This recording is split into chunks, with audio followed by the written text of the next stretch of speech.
Perkenalkan, saya Eko Mangalit Wirayuda, calon guru penggerak angkatan 9 dari Kabupaten Tabanan.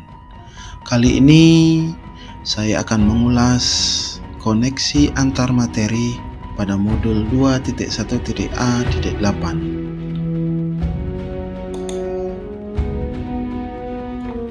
Dalam modul ini, kami diberikan tujuan pembelajaran khusus, yaitu CGP dapat membuat sintesa pemahaman dengan mengkoneksikan semua materi yang telah dipelajari sebelumnya untuk menjelaskan pemahamannya tentang pembelajaran berdiferensiasi dan bagaimana mengimplementasikannya.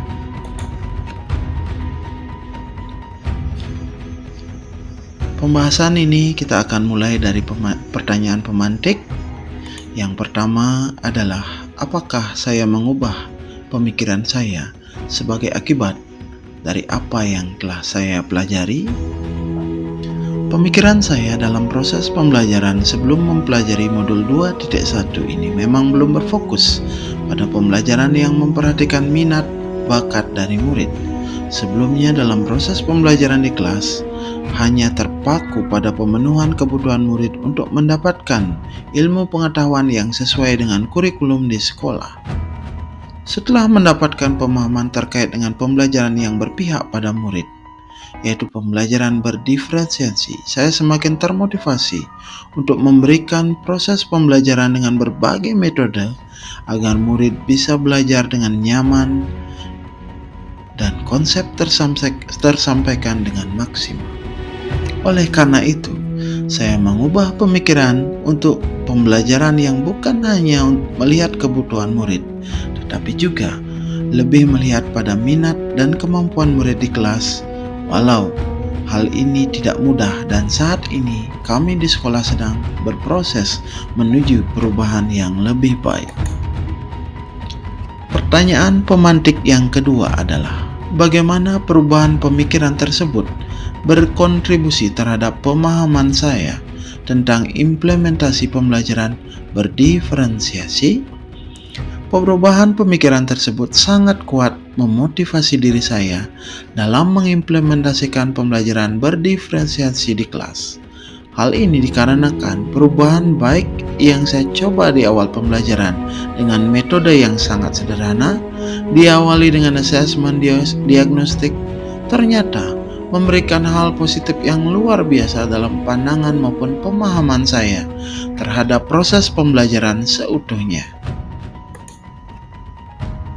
Pertanyaan pemantik yang ketiga, bagaimana saya tetap dapat bersikap positif walaupun banyak tantangan dalam penerapan pembelajaran berdiferensiasi ini?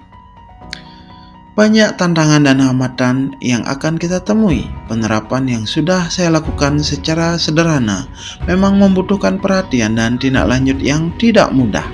Namun, dari tantangan inilah kita dapat membuat refleksi kegiatan yang dapat kita gunakan sebagai cerminan untuk perbaikan dari waktu ke waktu. Selain itu, kolaborasi dengan seluruh pemangku kepentingan juga akan memberikan umpan balik yang juga bisa kita gunakan sebagai perbaikan, sehingga kepositifan dalam menghadapi tantangan dalam menerapkan pembelajaran berdiferensiasi tetap terjaga.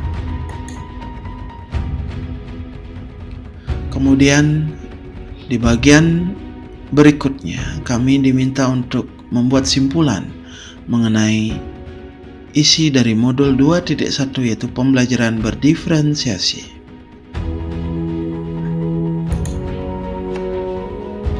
Pembelajaran berdiferensiasi merupakan pembelajaran yang diawali observasi atau assessment untuk melihat gambaran karakteristik murid seperti pada gaya belajar atau kemampuan pemahamannya.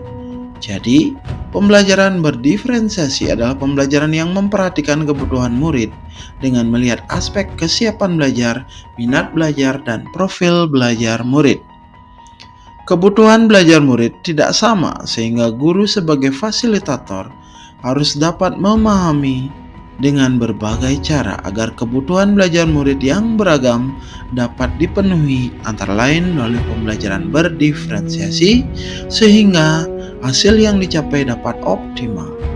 Pembelajaran berdiferensiasi memiliki beberapa keunggulan seperti memiliki tujuan pembelajaran yang jelas, di kegiatan pembelajarannya kebutuhan murid dapat dipenuhi, lingkungan belajar yang nyaman untuk murid karena sesuai dengan kemampuan dan keinginannya, serta penilaian yang berkelanjutan.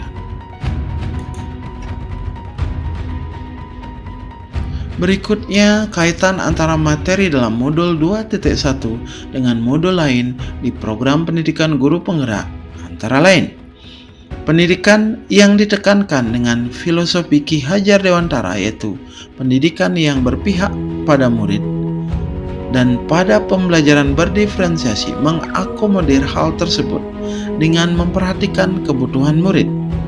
Nilai dan peran guru penggerak merupakan bagian penting yang memfasilitasi pembelajaran dapat berpihak pada murid, dan salah satu nilai yang berpihak pada murid, hal ini selaras dengan pembelajaran berdiferensiasi yang dapat diimplementasikan di kelas.